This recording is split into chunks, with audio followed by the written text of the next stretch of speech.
you want me to read first and then? Okay, got it. All right, well, thank you all for coming, and thank you for all the work that you've done over these past months. I've been following, of course, it closely with Sarah and with Julie, and thank you for all of your staff support. Why don't we give them a round of applause for everything they've done? Well, the project looks really good. The product is something we definitely can use. You know, you really have been able to guide the process really well, provide some great feedback, and we've had a lot of, as you all know, we've had a lot of participation from citizens. I think over 2,000 people have contributed in one way or another, and we're really, we haven't done this in 20 years, so you've really given us a blueprint as to where we can direct the city and some great innovations and improvements that we can make. Our next task, of course, is to move it on, and Lori Wilshire is here. Thank you, Lori. The next task is to move it on to the Board of Aldermen once you've done the final presentation, so that we can now incorporate this into the land, your vision really into the land use code, and then implement the recommendations that you have all made. So thank you again for your interest, for your citizenship in Nashua, for your contribution to the city. And before I conclude, Utile, thank you. You've done a really good job for us, and we really appreciate everything. I think you'll be helping with the land use steps as well, right? Happy to. We need to, of course, write the land use code that would follow on and implement the various recommendations you've made. Now, I unfortunately do have a conflict, so I need to, leave. But again, I think I and many, many other people really appreciate everything that you've been doing over the last year. Been a long time. So with this, I will turn it over to Amber, and I'll let her run the meeting. Thank you. All right. Anyway, thank you all again.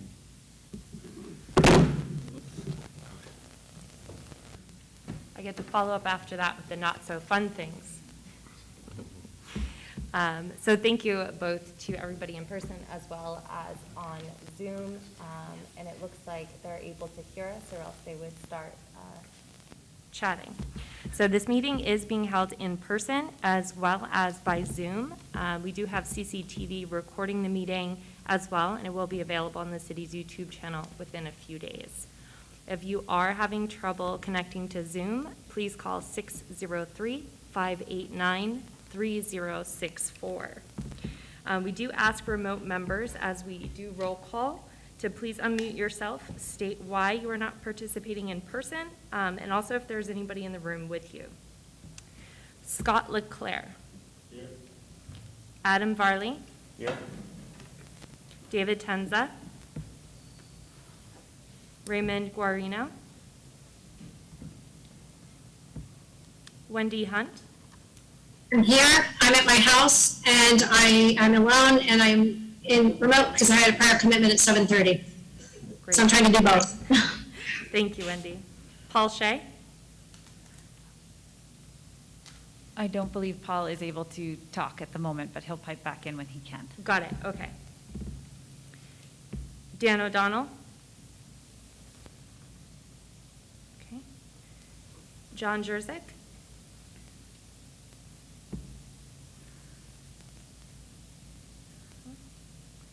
Scott Cody.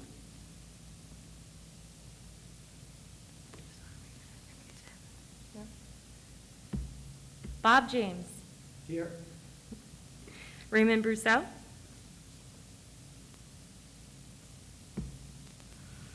Okay.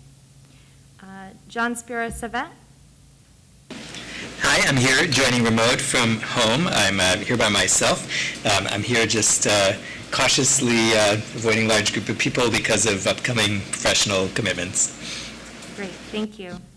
Marjorie Bollinger-Hogan. I'm here. I'm alone. I had a conflict which didn't give me enough travel time to get there. Great, thank you. Jean Porter. Here. Heidi McDonald? Gloria McCarthy? Present. Peter Schaefer? Here. Marianne Malizi Goya? Present. Did I do it right, finally? Yes, better, 1 thank year you. later. Homa Jaffrey? Okay, and I am here. Thank you. And so without further ado, just a quick agenda. We're going to review the top 10 goals and metrics. We'll have some discussion around that, discuss the next steps and other business. So Tim and Will from UTL will be presenting and leading us through that. You're up, Will. Am I audible from this microphone, or do I need to turn it on? Okay. All right, okay, great. Let me make sure this works.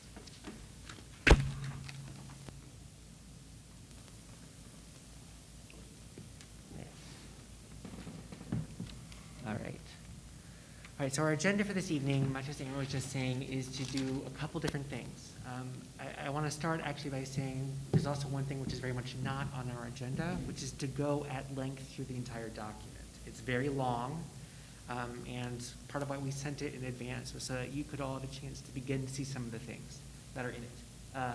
That said, I do think it would be useful, and we as a planning team think it would be useful to go over some of the ideas behind how we structure the document. It might help make some more sense about why it's organized the way it is, and that might help as we work on the process of soliciting feedback from you both today and in the coming weeks.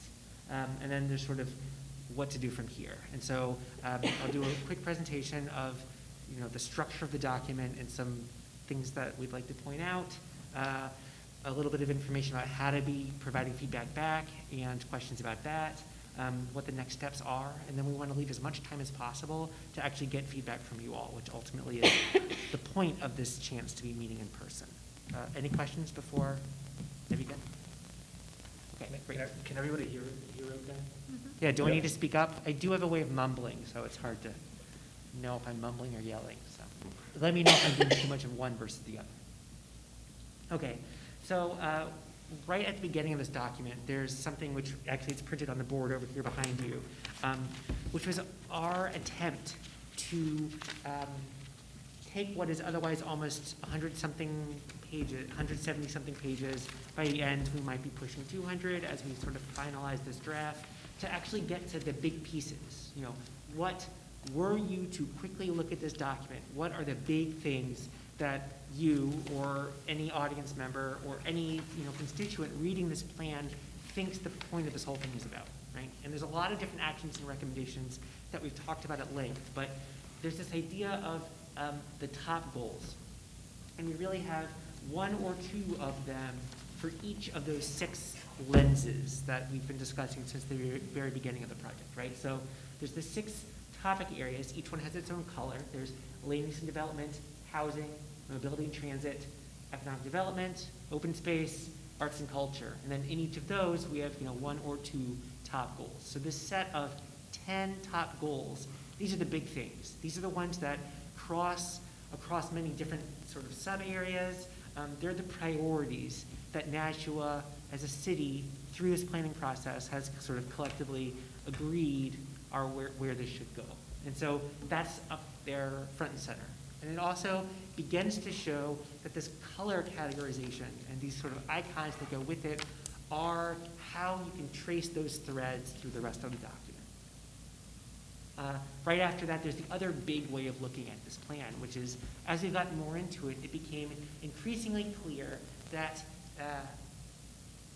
in some aspects, the sort of top goals aside, many aspects of this plan are about coherent sort of district ideas for redevelopment, right? It's this idea of, it says areas for targeted redevelopment, right? And so these different corridors, these different study areas are the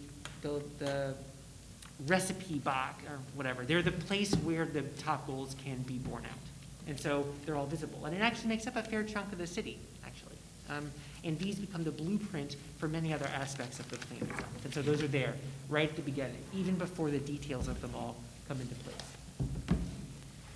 The other big thing right up at the top is, with the same set of colors and icons, a set of metrics. We're calling this the implementation report card. We've been calling it the implementation matrix. The name may still evolve a little bit as we move this towards the final version. And the other thing which might move as we're working towards the final version is you'll even see on some of these, there's numbers, and on some of them there's sort of blank spaces. Like if you look down at the second page on the bottom, there's in orange, there's local businesses, and some of them have like a little TK. You'll see TK throughout the document. That's sort of editor speak for to come. Those are areas that we still need to fill out. So anywhere where you see that, that's information where we're still working on it and or would love feedback from you all for what it's worth. Because that's sort of our top priority for filling this whole thing out. Anyway, so some of them aren't fully done yet, but the point here is that not only do we need goals, not only do we need the actions and recommendations, but there need to be things that the city and different involved departments can look at to see if change is actually happening or if these goals are being realized. Some of these are imperfect, and we're still sort of trying to work on what the right ones might be. For example, one area that we're still trying to think about is there's the very first one, land use and development, the redevelopment opportunities. That's the very first top goal and the sort of main topic area. It's really the idea that underpins the whole idea of this targeted redevelopment across the city of Nashua, making places in need of being better, right? How do you measure that besides to see that the places have been redeveloped? So there's a couple possible quantitative metrics that we're looking at. For example, the very first one is there's the score from 0 to 100 of every kind of road. There's sort of a relatively objective way of measuring the quality of roads, pavement, and conditions, right? And so one piece of it is that the quality of road should improve across the city from 81 to 85%, right? That score. That isn't inherently the best way to look at redevelopment opportunity necessarily, but it's definitely a clear thing which can be measured through the Department of Public Works and the amount of bike lane miles that have been produced. But if you guys have ideas, or if you as a committee have ideas for potential other metrics to go into this implementation matrix, you would welcome it. Because in many ways, a good implementation matrix is the best way to know that progress is being made. So that's up here right at the very beginning. Then also near the beginning, there's this spread. This is the third one, which is printed out over here, which is a how-to guide within the plan about how to use the plan. And so it points out all the different aspects of each of these goals, existing conditions, actions, and recommendations that you might see. And so along with the color to help guide which main topic area you're in, the different pieces sort of move together and are integrated with one another. It's hard to think about a specific topic area without having some background data, that's the existing conditions information. Knowing what different goals or actions or recommendations are is useful when you see it alongside some of that existing condition data to make the point in the first place. And so this frames actually visually how the different pieces go together. And then after that, before we get into the final actual topic areas, there's additional framing information right off the bat. A big piece of this is engagement, right? Not only have we had the chance over the last year or so to speak to you about all the different ways we've done outreach and gotten feedback on how to be doing it better, but we think it's very important early on to make that clear, right? And so all the different ways that we've done outreach, online, public workshops, focus groups, the online survey, the digital mapping platform, information about that with the degree to which we got outreach, that's a big thing. And we're pretty proud of how it's been for a community of this size with the level of engagement that we had during a global pandemic to boot. So there's that information, all the different ways that we did that it continued, feedback from it. And then from there, the bulk of the document, the next 100-something pages, is actually all the details of all of this. And so from the matrix, or from the implementation matrix, we actually get into specifically for every, topic area, there's top goals, actions, and recommendations. This is that draft document which we went over at some length at a previous committee meeting, since revised based on feedback from you all and filled out more. And so, for example, top goal 2, this is one of the blue items in that original spread of 10 goals. It's about carbon-free transportation and building design, which as an idea, we agreed collectively that the goal would be to advance carbon-free transportation and building design to reduce greenhouse gas emissions. That sounds great. How would that actually happen? Well, one of the actions to do that would be to encourage the accelerated adoption of electric vehicles, which sounds great, but that's a lot of work that we have ahead of us. Joe Biden already has a lot of ideas as well, but we as a city of Nashua have ways that we can do it too. For example, recommendation 1, develop public awareness campaigns to encourage consumer purchase of electric vehicles, with a lot of bullet points about how that goes. Worry about increasing availability of charging stations throughout the city. And this isn't just stuff that we came up with, right? We had extensive conversations with Doria, the energy manager of the city, on this work. It is ongoing, it is continuing, but part of the point of the plan is to both acknowledge what's been happening within the city and set down in a comprehensive way what needs to be happening over the next 10, 20, and 30 years. So there's a bunch of different recommendations. Now, if you have an eagle eye, what you might see where the TKs lie on this document right now still are for each one of the recommendations. You see time frame and partners. This is the other thing which we are actively working on alongside the implementation matrix. Another key piece of this is identifying, okay, fine, whatever. The city wants to be working on increasing the availability of charging stations, and there's 9 different things that we need to be doing there. How long is this going to take? Ish. Is this a short-term, medium-term, or long-term project? And who within the city and or interested stakeholders are going to be leading the way to make this happen? So when it comes time to worry about the implementation matrix or see if progress is being made, trying to identify just how this needs to work within the city, to break the idea up from just the monolithic, ambiguous city of Nashua. That's the remaining piece.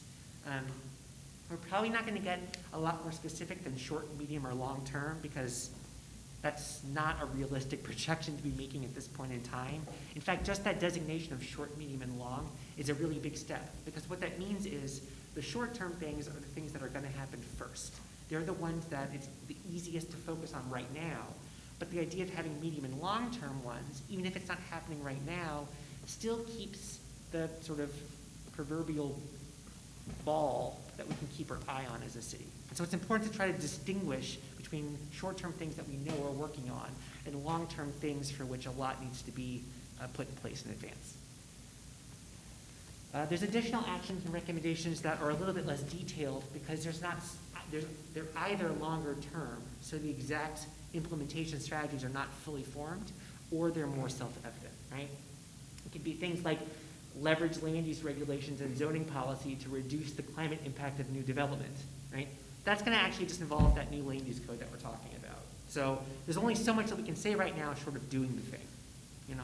And then there's other ones that are a little bit less indeterminate about, for example, support any future federal or state carbon tax or cap and trade programs that are implemented at the level of the mayor or board of aldermen, right? The city doesn't have the power to modify things like cap and trade agreements for carbon, but it is going to be binding, non-binding-ish city policy as of the citywide master plan to be ready for when these things happen, so that the city isn't wasting any time as this stuff comes down the pipe. Another example, right? Housing. And here I'm actually showing you the very first page of the topic area about the contextual stuff which helps frame it, right? Housing. The top goal within the topic area of housing is housing accessibility, right? We have some context, the rise of housing prices and, the complications of different kinds of housing types, information today, summaries from the housing study, right? A lot of existing conditions of this plan weren't information that we had to do ourselves. A lot of it is already been done. And so part of the point of this master plan is to find key points from other documents spread across all the dozens of studies that we have to work with to bring up what the main points are. That's here available. There's little sidebars with information about the 2020 housing study, additional information here, some of which we've actually presented to you all, right? The spread of how many units are in different structures, change over time for renters and owners, et cetera, et cetera, et cetera. And then same thing. We get into the top goals, the actions, and the recommendations. And so this is largely filled out for all the different goals, right? There's the 10 top goals, And then additionally, there's sort of other sections, things which don't fit into the top goals, but which we've discussed are still important, right? It's not fair to call it a grab bag, but they're not as prioritized, or at least they don't fit as neatly into any one of these topic areas. For example, development balance, right? You need to have areas in the city that are well established, that continue to advance community values of equity, resilience, and climate protection through appropriate infill development and the preservation of built and natural resources. In other words, densification, and it says a lot of other pieces here, right? Infill, densification, that's good for the community. That isn't just about land use. It isn't just about mobility and transit. It isn't just about open space. This one actually crosses a lot of it. So it sort of sits alone, but it itself is a really fundamental part of how the project goes, right? One thing which we still have yet to do between now and the very final version, for example, is take this idea of densification and infill and thread it more consistently across the document. So what we'd like to start to add in that we still need to do is put things in, the sidebars that are, for example, for more information about infill development and densification, see, page 154 and this goal that we can reference as we're going through all the places where it comes up. So we're working on that actively as well. Then as we start to wrap up the document, we'll have more information about the implementation matrix, a reminder of how this fits into the whole bigger project, right? This is not something which stands alone. A lot of work has gone into it, and in the same way, it will serve as the starting point for many years of planning work and municipal work to come. So that was, how did I do? 15 minutes, not so bad. So if you have any questions about how that goes, I'm more than happy to answer questions. But, the devil's in the details here, really. The rest of it is about what you all think, what you see was missing, what needs to be changed or tweaked. And to that point, I don't know if Sarah sent this out to you all yet, but if not, I'm seeing a nod. So yes, so there's a spreadsheet. There are currently 2 items in the template that you have as an example for how you can fill out comments for things you'd like to see in terms of modifications to this plan, right? So what we'd like is that you be as specific as possible. This is essential because we're going to be getting a lot of feedback in a relatively short period of time from a lot of people. So in this case, Will Cohen has a lot of bones to pick with the first page of the document. I don't like the title, Imagine Nashua. I think we should change it to Imagine Manchester because we should plan a different city. The city, you don't fill out the last column. What's going to happen is the city planning department is going to actually be a first step of triage to help decide, is this something which is good background information that we should consider? Is it probably not something that we appreciate the feedback that we may not be implementing in the final revision? Or, yeah, that's good, work on it. So, that one's a no. We don't need to change the name of the plan. But one thing that would be good is it does seem like the date is a draft, and it's important to remember that that needs to be modified as you get to the final version, right? And so, to the degree that we could get that structured from you all with pages and places on the page where the change could be, that's the easiest way for us to actually get the thing incorporated. Even if you have a relatively broad point, something that seems like it's not there, I wish there was more information about X. I'm not sure about this particular point. It would be immensely helpful to at least try to find where in the document that broader idea should go. That'll make it more likely that we'll actually get through it. Because in some ways, this is a game of triage, and if it's just general comments, those are the easiest ones to leave to the end. So I'm trying to make it as easy as possible for you all to give us feedback that we can take and actually implement in this revision process over the next few weeks. So with that, this is generally speaking the timeline we are shooting for. Today is August 25th, so in about 2 weeks, Sarah's going to present an overview of this to the planning board. And then a week after that, there'll be a first reading of the document at the Board of Aldermen. Then procedurally, every week or so after that, there's a meeting of the Planning and Economic Development Committee, the Planning Board again with a public hearing, another hearing at the Economic Development Committee, and then a final vote, ideally in early to mid-ish October for a vote for adoption. And then after that will be the process of zoning changes to implement these kinds of things. What that means for you all is we need to get a final copy pending tiny changes. We might still be able to do like typographic modifications or small tweaks here and there based on these meetings, but really, if this is an 85% complete document, a 99% complete document, complete and available for the planning board meeting on September 9th. So our like drop dead, this thing needs to be in the hands of the planning board on September 8th. And as you can see, there's still a lot of changes, and us incorporating 15 to 20 people's feedback, we probably need a week or so. And so what would be wonderful is if we could get comments from you all by the end of August. So it's about a week away, September 1st.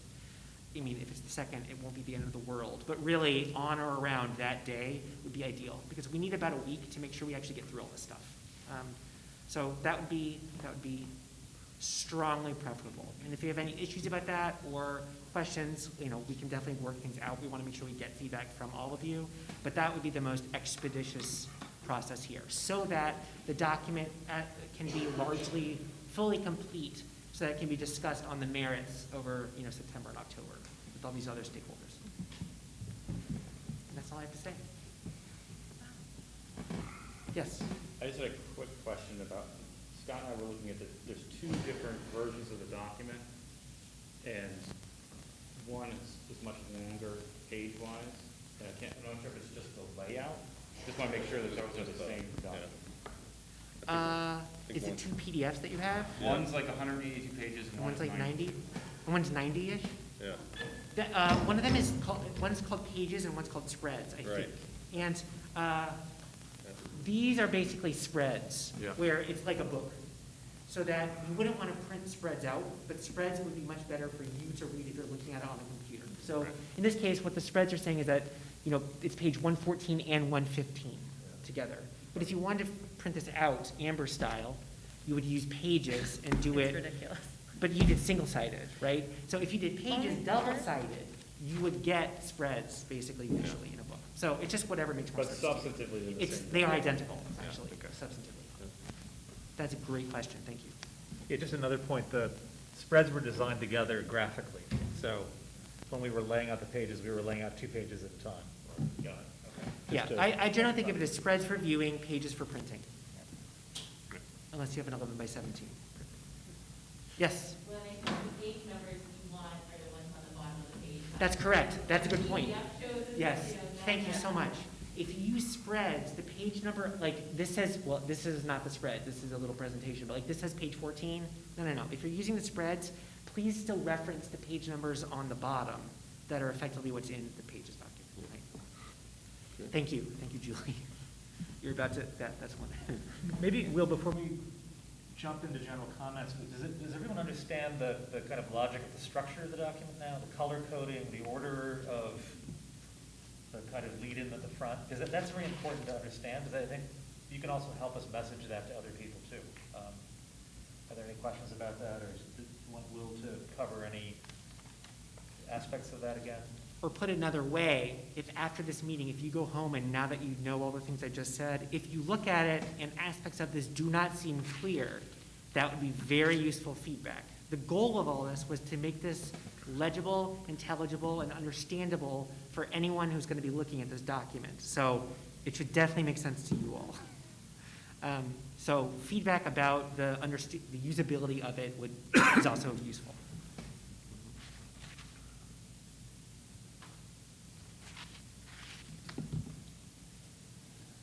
I know, I just talked a lot, I'm sorry.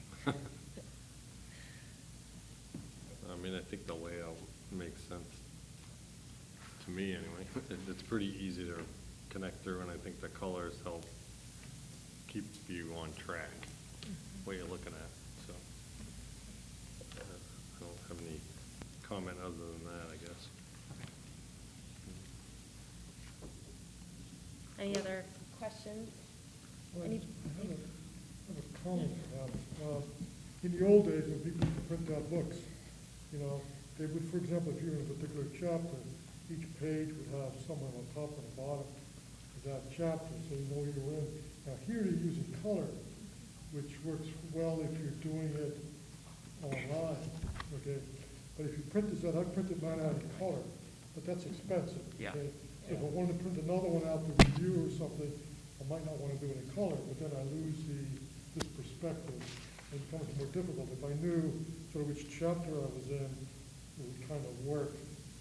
That's a good point. Right now, you can see you're right, we didn't put those in at the moment. All you have up top is the website, and then it says comprehensive master plan. That's an excellent point. That's an excellent point. I think to have a redundant The chapter title. chapter Yeah.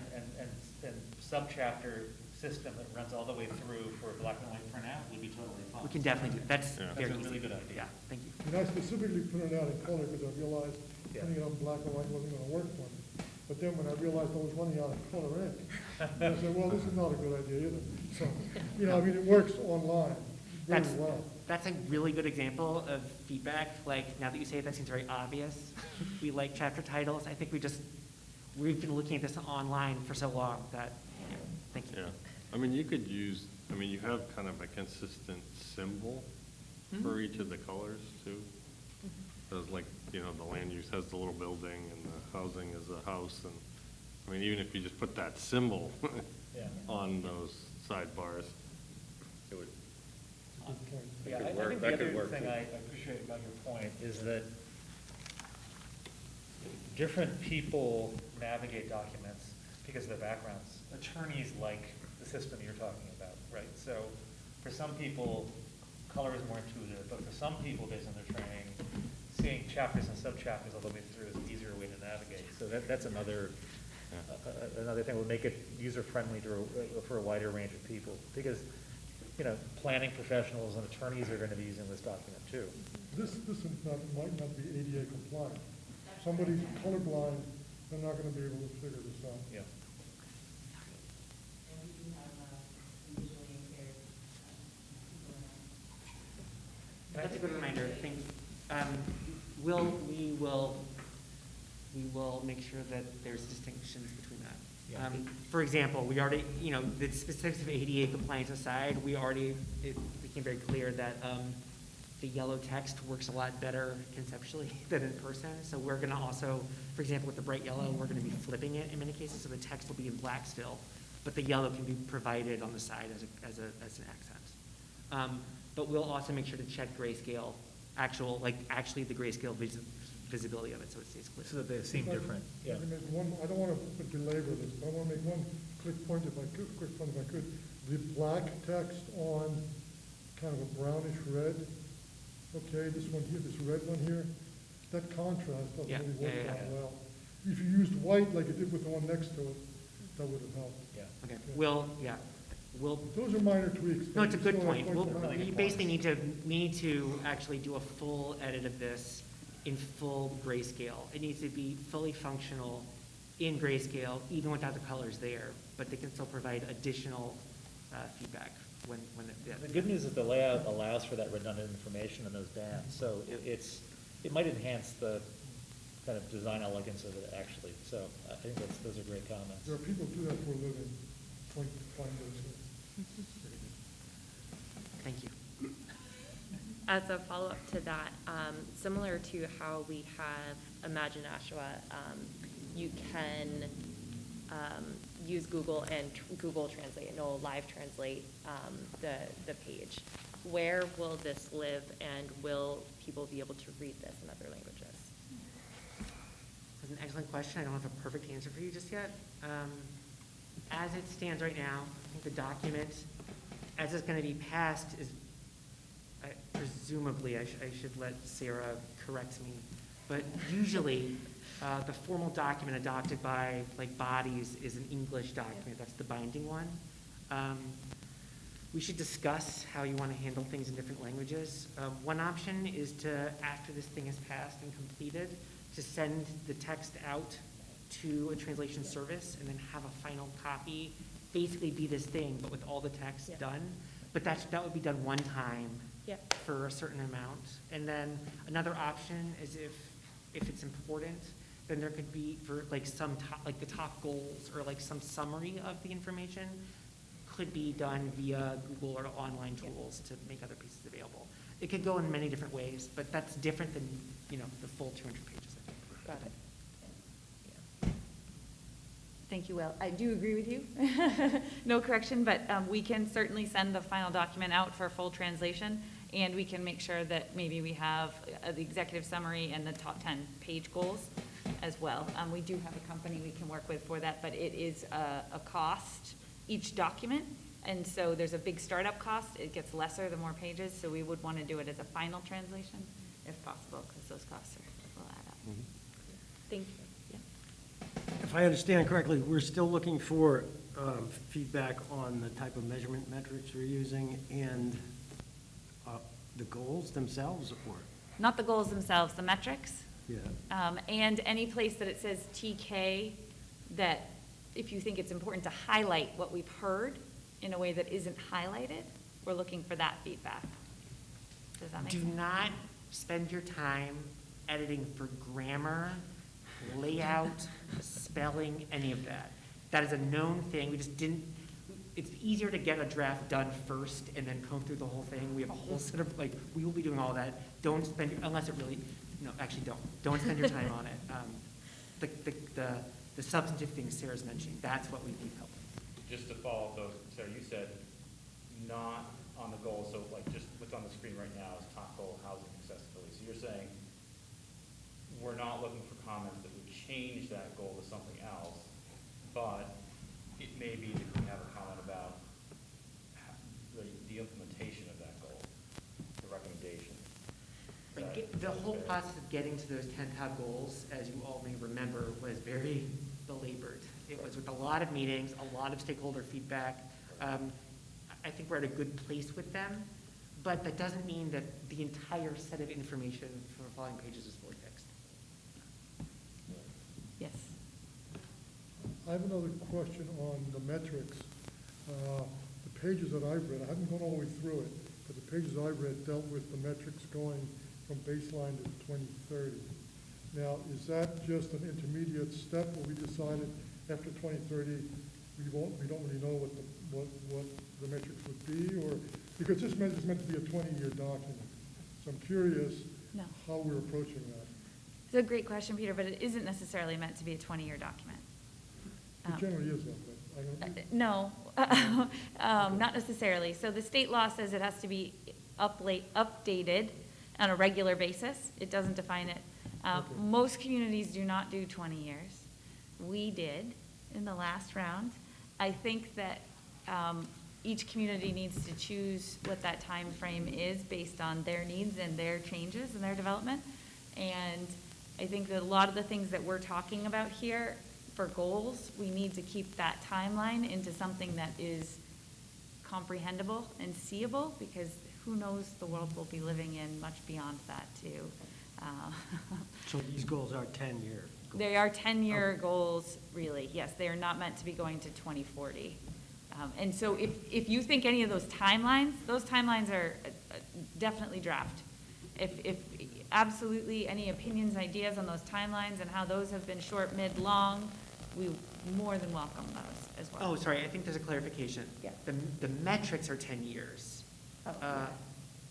It is unrealistic to say that everything in this document will be complete in the year 2030. Correct. Many aspects of this will extend beyond it. Right. But Yes. the part that's the easily measurable part, that's the 10-year part. Now, there's another point which that it's also very common. And again, it may be no one in this room may be part of the process in 10 years, depending on it, but it's very common for communities also to not in 10 years necessarily redo an entire new plan, but simply update a plan that still feels substantively okay. So a common step is to look at a document from, say, 10 years ago, and then propose intermediate changes to some of the goals, things which didn't quite pan out the way people thought it was going to.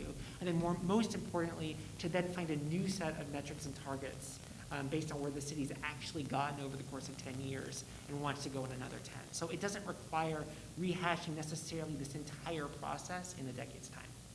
So I think it might be worth saying that we're doing something that is a vision that's maybe Long-term. out 20 years or approximately Yes. somewhere in that range, but our metrics are 10 Yeah. years. And one of the reasons is because, we have to go more than 10 years largely for the vision, because it takes 10 years for technology to take hold. Yeah. You know, so we can think of something now, but we're not gonna get it for. Yeah, I think being explicit about this. That's true. With a couple of sentences is a really good idea. That's, yes.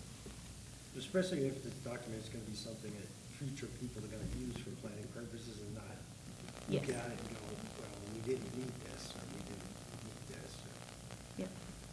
For example, right now, right, the East Hollis Street plan is an amazing plan that we still are going back and looking at. That's 2007, 2008. We've accomplished a whole lot of things in there. The things we haven't accomplished are kind of things that we're looking to pivot a little bit on and establish a new baseline going forward, right? Because now we're talking about rail coming in, and that wasn't really envisioned as much in that plan. So the most of it is very solid, but you kind of, that's a good example of just a pivot, but the solid is still there for now.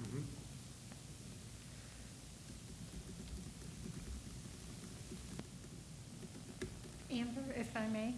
I'm sorry.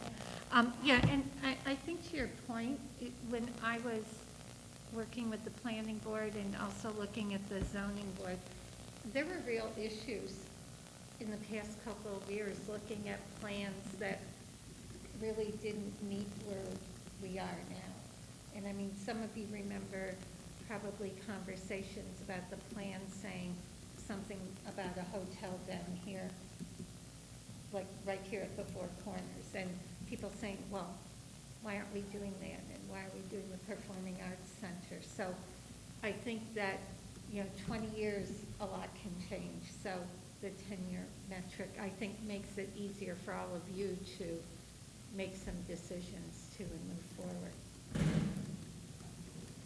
Yeah, and related to that point, and so I think this is more a question for you, is, we talked about sort of the future step after ultimately aldermanic approval, the, implementation of changes to the land use code. And I think about from a planning board perspective right now, the master plan is to sort of sit on top of, the land use code and inform what we're doing as a planning board.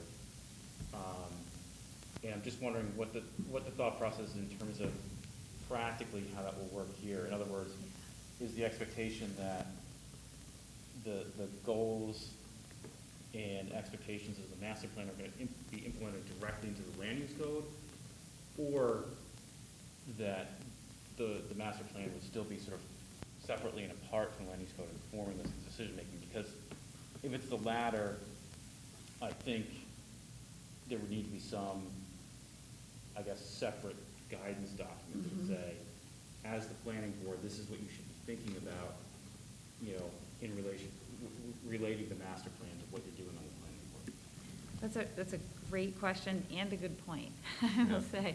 I said that yesterday. So the Said in several pages of I guess it's kind of both. Sorry, We have have, you seen it? we have set aside dollars, we have budgeted dollars to bring in a consultant team. We don't have the RFP out on that yet because we wanted to run by this first draft with you and this timeline and make sure that we weren't, in the wrong zone here. But get an RFP out to get a consulting team on to help us rewrite the land use code. The goal is, just as we did last time and has been, that this document reflects a vision for Nashua that is not reflected in our land use code. Partly, maybe, but not in broad strokes, right? And you guys deal with this every meeting. And some of the inconsistencies we already have with our land use code versus kind of the visions and conversations that we've been having. So it is absolutely the next step goal to get a team on board and to roll right into land use code updates. And that is a massive process, as you know. It's where the rubber hits the road. This is laying out our vision, making sure we're all on the same page, but that gets into some nitty-gritty detail and exactly what what the committee looks like for that, and how we're going to do that. I do see it being an incredibly public process again, like it was when we did it almost 20 years ago, and including a lot of different voices to make sure we get it right. But I do think it will be heavier on the engineering land use attorney side, as it should be, because those are the people who live this day in and day out, planners, and understand the intricacies of how it works. So the goal is to do that, but you're right, there's going to be a bridge. That is going to be a process. That's at least a year in of itself. So there's gonna be a bridge where maybe some guidance to planning board about, here's what's been adopted, we understand these areas. That's a great idea to have some kind of a guidance document or some kind of some work sessions or something that we can do to help support the board best in how it reviews things in the interim. Both boards, all the boards, all 4 boards, really, and really appreciate that suggestion. That's a great idea. Can I give one additional note to that? Is that Yes. okay? So Sarah's very pragmatic bridge aside, there's also a conceptual bridge which is already present. Right? Every state, basically in the United States, in their zoning enabling acts, they say that zoning is enforced when it's in accordance with the master plan. That's part of why, by statute, cities have to make these things. So it's not that this is the law, but it is structurally the intent behind what zoning enables. That's the idea behind the thing. And so you can confidently, as a planning board or board of aldermen, point to this document as a publicly led, consensus-informed, above-board, long-standing process to get a coherent vision through which, or that zoning is used to implement. And when possible, there are aspects of the zoning code, or of land use code, which can be most clearly tweaked to meet these things, that are separate from maybe the nuts and bolts parts of it that Sarah's talking about, a full overhaul. Separate from that, there's also pieces of that lend themselves to the master plan much more directly.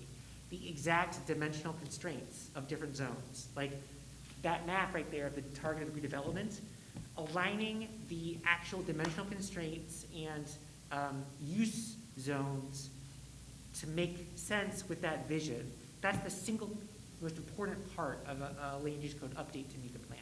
There's other parts of a land use code update, like making sure you're following case law and that it's still like defensible based on current regulations and stuff that maybe aren't so related to the master plan. But those specific details aside, just knowing that this is intent and the land use code is like the teeth, that's a good way to think about it. And as a planning board to then be able to point back, or for city council or for aldermen to be able to point back to this as a justification for informing decisions, that's a very appropriate way to think about the point of this document. Yeah, I think some of that bridge maybe could just be, once this is in place, and this is more of a city thing, just more training on this document with the planning board, which we can do. That's a great idea. I mean, because there'll be like that interim period where all the land use is getting worked on. Yep. We certainly don't want to lose a year or 2 years, of time. And we need a lot of planning board participation in the code. 'Cause Right. you are the local experts in that Yeah. as well, and zoning. So I think we can do that on our end, though. Right, because I think, it's the pointing to this document as sort of, as supporting, decision-making in the board, it's just that this is a huge document. Yeah. To try to sort of, get this down to its essence for purposes of, individual decision-making at the planning board level. I think as Scott said, some training, but I think also sort of, maybe filtering it down to sort of key points is sort of what I was getting at, to have, sort of what are the guidelines, and I understand that's longer term, and that's, coming with probably the land use code changes, but I think having that sort of distillation so that planning board members, not just us now who are really involved in this, but people who are there 5, 6, 7, 8 years from now, can look at that and say, these are sort of guiding principles. If you want a cheat sheet in advance of it, like some version of what the bridge is going to likely be, would be the 10 top goals as principles that you can think about almost like strict constitutionalism. If you're working towards that, it's probably okay. And if any project is happening in one of the yellow zones, look to the vision in the plan to see if it's achieving it. And just as like it's sometimes good to think about examples as the far extreme, right? To know if the far extreme would be the city of Boston, that Marty Walsh, now Labor Secretary, passed or encouraged as part of his effective reelection campaign, a new citywide master plan that proposed dramatic changes in housing, redevelopment, all kinds of other things, which has been in no way codified in zoning since. The city the city of Boston has no interest in digging into that hornet's nest. And so none of that plan is the force of law at all, but still as a guiding thing that in that case the city council or zoning board of appeals uses, it absolutely is able to inform the decisions that those bodies are able to make, separate from the details of a variance. I think we can work on, and I'll certainly talk with Matt, who I know is remote, but I think we can work on some ties, just even in the staff reports, for individual applications to kind of more directly tie in the interim some of these top goals, these vision areas, and put that right in front of you each time, so that we can help tie those two things together better. And I think that's a great, very good point. Okay. And if I may just add quickly, I mean, Scott and Adam, I think you both echoed some of the things that we're already talking about related to infrastructure during our planning board hearings recently related to, infrastructure, utilities, underground utilities. I think it's critical for us as staff to develop a list of what those items are that perhaps even could be implemented now before the land use code update is completed as part of the planning board's sort of general review process. But I just want to echo Sarah's comments that the redevelopment opportunity areas and all of these recommendations ideally will be rolled immediately into a land use code update. And I think the priority for us is to have the planning board as intimately involved in that as possible on an ongoing basis, perhaps even more so at moments than this master plan, because it is the very basis of every decision that you're making, and that includes the site plan subdivision regulations. So it's going to be critical to be in lockstep with the planning board's direction moving forward, but we'll do everything we can to ensure that happens. All right. Thanks. I have a sort of a general question here that deals with you, I think, a little bit. It's about how does this convert into code that has teeth in it? The reason I ask that is, for example, over the years I've been watching the process, and for example, if it's an area that says mixed use, the developer comes along and he says, I'm going to put some apartments over here and this over here, and then the plan gets approved, and then they come along and says, 2 months later saying, well, economics really says that we're not going to put restaurants here because it doesn't work out. You only end up with apartments, and you don't end up with a mixed environment, and you don't really have any teeth. That's what I've noticed, because you can't just say, no, you have to put a restaurant there. You can't really do that, because you have to be economically reasonable. But the developer really has the hammer, and you don't. Because if they come along and say you're going to do something and you like it, and then they change it, and what they're going to say is, well, we can't do what we said we were going to do. It's just not feasible. You can't really stop it at that point. In other words, they kind of got you. And that's what I've seen several times happening in this process. So my question is, if you have a mixed use and you want mixed use there, how do you develop the teeth to make that happen? Because at the moment, I'm not sure you have the teeth to actually make that happen. Well, I think that's in the land use code update, we would end up having some of those requirements in there, and maybe how the zoning, Yep. is defined for those areas. Yep. So. What exists is not perfect by any means, and we've learned a lot about what we can do better with what exists. And I would say, I don't know of a single land use code that's ever perfect, right? It's always a work in progress, but there are pieces of ours that we know need improvement, and that's a great example, Pete. There are ways to write code differently today than there were when that was written, and there's also different maybe motivations, whereas specific areas in our code were written really to incentivize redevelopment because we hadn't seen any in 100 and something years, right? So as we start seeing development and as the economics of that area pick up, we need to pull back a bit and change how we are encouraging development to not have the doors quite as wide open, right?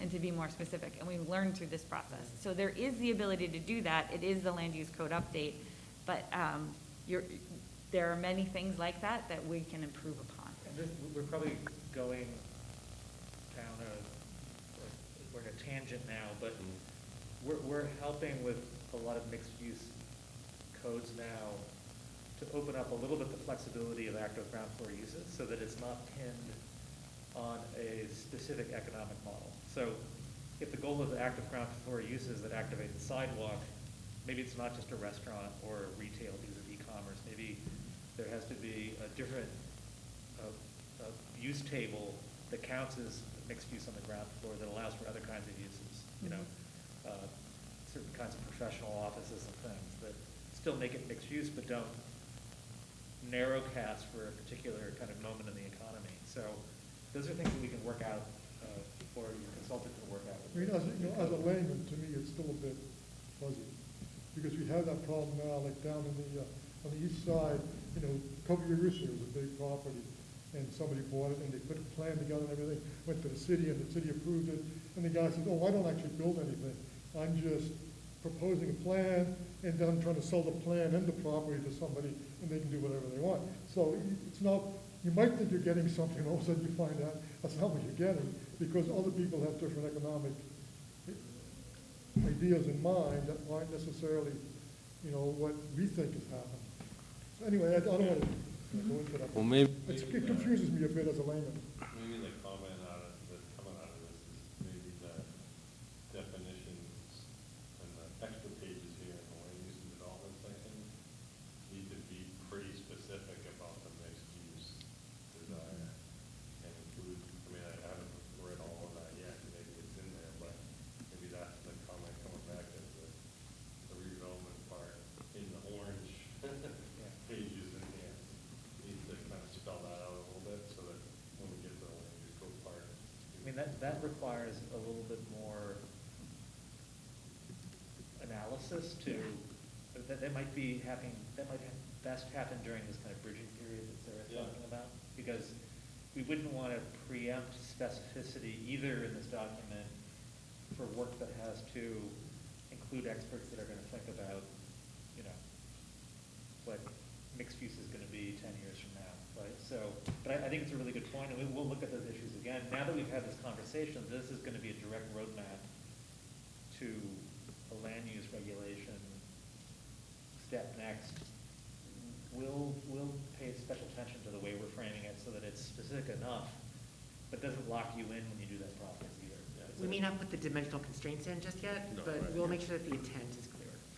Yeah. And it uses the There's- term mixed use a lot, and maybe it just needs to There's be always- Oh, that's a reminder. defined. We have to make a glossary, just so you know. That's another piece that we know is missing. There's a lot of acronyms in terms of art. And so one of the piece is now that we've written the thing, we're going to go through it and find all our buzzwords. Yeah. And we're going to put a glossary in. Got it. Yeah, thank you.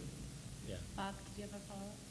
Well, I thought we were getting down into the minutia, and this is really a guidance document that the land use code's implementation is gonna change, it's gonna get into the specificity that we need to manage some of these things, and it's a lot more complex than just putting it into a simple overlay document, like a big document like this, because, I mean, just think about the simple metrics we've got in place. Okay, we want to increase housing units by 5,000 units. Right now, the average in Nashua, I think, is 2.39 people per unit, so if you increase it by 5,000 units, that's an increase in 12,000 people. Where do we want those 12,000 people to be? So do we need to increase density in residential areas specific to the downtown area? Yes, probably. So we need to accommodate X number of units down there. That's going to impact the density requirements for that. And so when it goes to the planning committee or the zoning committee, if it meets those requirements, then everything kind of falls in place. But I think this document, if we start getting even more, add more pages to this, we're going to lose. There's a lot of what you're saying, you know, we need to train the planners who work within the city to say, this is what we see. So if people are coming to you and they want to do something conflicting to that, then you have to be on the board to guide them and say, you can accomplish the same thing, but in this particular way, it would fit better. Some of the metrics for that might be the amount of ZBA appeals that go in. Like we've set a reduction on ZBA appeals because we've zoned the properties correctly, so we don't get those. And then the amount of plans that are submitted to the planning board that are non-conforming to a specific zoning that we've already set up. Why don't the planners know that? Like, why are they bringing student plans? Oh, they are. They don't come there if they're not ready for there. They go through Well, The ZBA variances is a really great idea. Yeah, so those are the kinds of, when I was asking about metrics, just making sure we have the freedom to put in some additional metrics that can drive some of those behavioral changes that we want to see over the course of 10 years. We would welcome that. But I like your triangulation of how would you have this debate? You would take the housing target, you would take those yellow zones. So that's a way that you can kind of navigate through the document, but it's not a strict roadmap. You can find 3 points and circle around those and start to create cogent policy decisions. So I like The your main thing example is, a lot. Yeah. main thing is they all match up, so we come in, Right. if we're gonna add 5,000 houses, we wanna know where those 5,000 units are gonna be allowed, and there's gonna be certain areas where, sorry, you can't put any more housing units. Because it doesn't fit into the master plan of feeding into the, the specific economic zones that we've identified. Sorry, you can't do it, or it's gonna have infrastructure impacts that we don't necessarily want to take on. Have you ever seen, like, these report cards and metrics, any kind of metric that sort of measures site plan conformance to a master plan? Not at the scale of a citywide plan. Yeah. Because the specificity isn't there, right? Yeah. I think your example was a better one, to kind of set in? broader Yeah. framework for decision-making about, is this housing project here a good idea? And then you can cite a couple of places in the plan where you can make an argument that it makes sense, right? Or, yeah, put another way, think of this, and I'm not trying to compare them because they're equivalent in quality, but think of it as like, oh, I am so sorry. I'm so sorry. I'm not trying to make a comparison in terms of importance or quality, but in the same way that, like, it's easy to make a scriptural argument and you can point to as many chapters and verses as you want. It's almost it's a game of sorts that when a proponent comes with a possible project, to see how they feel or want to propose that their project lines up with the master plan is an important step. It lets you get a sense of credibility, a sense which they maybe have a vision that's in line with what the city wants to see, and the degree to which that correctly fits or is like maybe a square peg in a round hole is a useful tool to see if it sort of matches the broad vision. I would say actually that's the most common way I see that. It's not so much a report card, it's that the actual proponent would or should be suggesting how their project does conform with the master plan, because it needs to, generally speaking. And if it's done well, then it conforms. Yeah. And I think that's, right now, we have a generic questionnaire that you fill out. It might be that we need to have something more specific to each zone. So, if you're in zone A and you're gonna get asked these questions that are specific to the master plan and that, versus a generic application across the city that says, tell us why it's gonna benefit the community, what's it gonna have for an impact on this, that, and that. Those may be specific, but that's weed stuff, right? Yep. It's like, But this is very interesting to me because it relates to the kind of bridging question that we had. And you guys can we do the cliff notes of this thing that we can use? I mean, that's a really cool idea where there's a kind of boiled down version, which is just the stuff that you would want to reference, because there's a lot of things here that don't have to do with land use and site plan review and things. And in a way, some of those things could be boiled down to part of the questionnaire,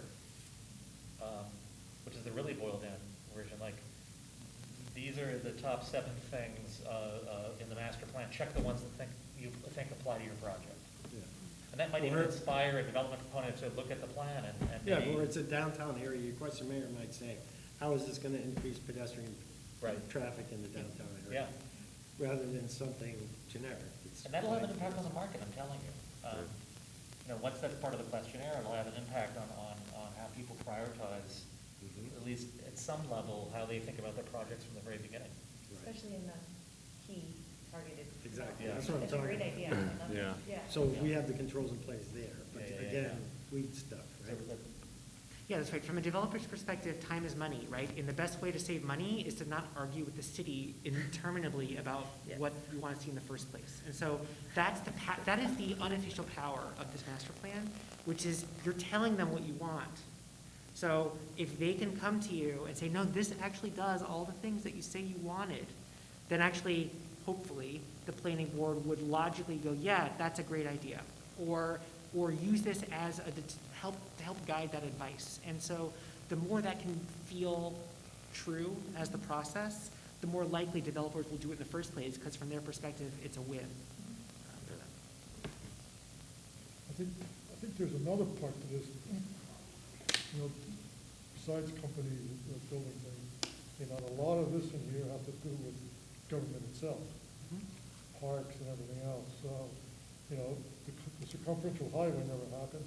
First of all, it wasn't a Nashua thing, it was we had to get state money on it, probably Fed money or something, and none of that ever worked out. Hudson wasn't interested in whatever all that was all about. But you can see sometimes you have a plan, it seems like if you had it today, it would be nice to drive around. But sometimes these things don't work. But there's a lot of things in here that are government that we have to feel pretty comfortable with in can we do this, and will it work out. It will certainly, we like the idea, because the reason it's in here is because we like the idea. It doesn't mean we're going to get there, because we need to figure out whether the state's going to give us money, Fed's going to give us money, there are regulations that we can meet and all that other stuff. So it gets complicated. As Sarah always tells me, Pete, it takes years. I'm going like, I want it in 6 months. She goes, Mom, everything in the government takes years. I get it. But, a lot of it here is government stuff. We have to make sure we're comfortable with. I think that's a great point, Pete. I just want you to be aware that this document is very much shared across all the divisions in the city, and they've been invited to comment and participate many times, and we have received comments and participation from them, even if it hasn't been at public meetings like this, because they all are. So they are aware, and this is part of that larger plan, and so I just do want to make that clear. Is there anyone on Zoom that wants to unmute themselves and ask any questions or anything? I realize we've had a lot of participation in the room and wanted to give you a specific opportunity.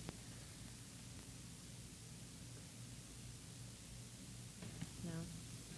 Okay. Anybody else in the room? Yeah? Yeah, my apologies for my inability to understand people. I've got a serious hearing problem, which I compensate for quite well by reading lips, which doesn't work tonight. So I've only heard less than 10% of what people have said. And my contributions to this are not verbal. To the extent they're useful, I do it in writing. I have sent out a set of comments to Sarah that I hope has been distributed to the staff and I think went to other people. The key points are the need for a little more implementation vision. End state vision is good and is pretty much there, but implementation vision is well worth structuring some more. And the two areas that I focused on in my written comments, one is getting rid of the carbon emissions out of the city of Nashua. The mayor wants to do that. That's a goal. You haven't told us how to do it. You could do more of it with the building codes by incentivizing electrification of new private buildings and mandating electrification of new city buildings. We are building a big new middle school with fossil fuel heating system in it at a time when it could be geothermal or it could be heat pumps for very few dollars more, which would implement this emerging plan. So that kind of implementation in the building codes, you've already addressed zoning rules as a way to deal with the housing goals. I'm suggesting you deal also with the building codes for the carbon reduction. And the other part of the carbon reduction is get the city to buy nothing but electric vehicles. I mean, it's buried down into the third level, but that could be a major selling point. The mayor seems to want to do it, not just for city vehicles, but contractors like bus companies could be required to provide their services with electric vehicles, would make a huge improvement in the city's carbon emissions.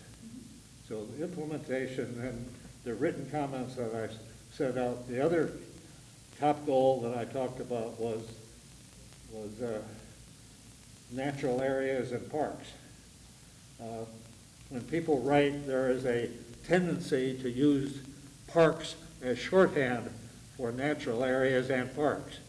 But within the city of Nashua, parks have a very distinctive legal meaning, and there's a lot of natural areas that are not parks that need to be protected and managed as though they were parks. You got the whole railroad right away along the Merrimack River, you got the whole Pennachuck corridor, you've got all the conservation areas, which you are barely mentioned. You've got the Audubon easement. So strengthening the focus on natural areas in addition to parks is my second major point. So it's carbon and natural areas. Okay? End of monologue. Thank you. Thank you, Jean. And I haven't sent your comments to the consultants yet, but I'm going to put it in that spreadsheet form so it's easy for them to do. And so they will be sent because I'm going to stick it right in the same sheet as mine that I'm filling out. So we'll get them over to them. Yeah, but it did go to the I board. trust you will Yes. take my written comments I will. as seriously as you take the verbal comments here. Okay. It's even easier when they're written. Yeah, it's Remember, better. the committee did get the email. Yep. Yeah, I copied it to people. I don't know if the staff got it or not. Yep. I have another question, if I can. I know I don't want to take all the time away here. But the thing is, and I don't know if we should address it here or if it's addressed here. I haven't gone through all it yet, but the situation of the sewage, of the separation between stormwater and sewage, because that's a health issue essentially, and it's an environmental issue. I know it's complex because again, you have to get money from the feds and from the state and whatever. You can't, a city like us, you can't pick up all the streets and change all that. But it's got to get done at some point. It may be 30, 40 years from now. I don't know how long that is. Yeah, well, the city has made great progress with that huge storage facility they put in a few years ago. Yeah, I know it's in front of my house.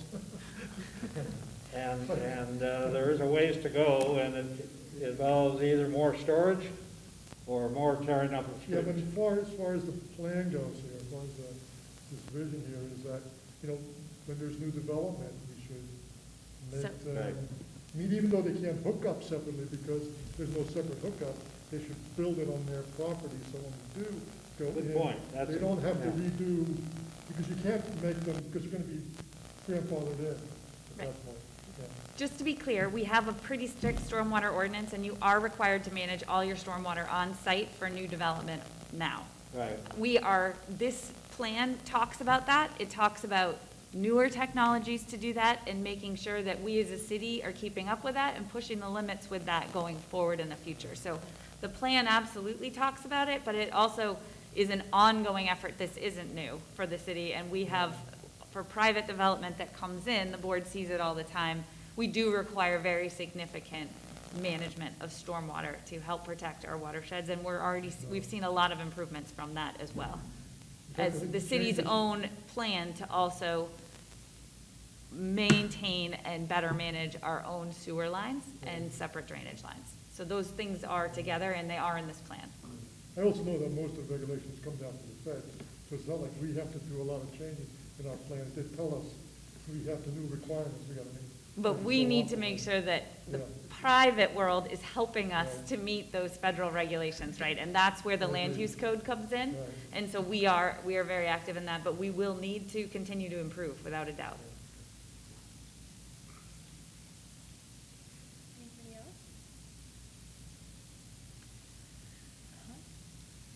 Thank you. No.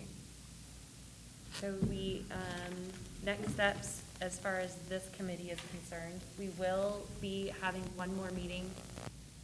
We just haven't figured out what that date is yet. But more as a, just a kind of, we're wrapping it up here. Here is what happens next, which we talked a lot about today with the bridge and land use code and all that. Maybe a little celebration. Yeah, a little celebration perhaps.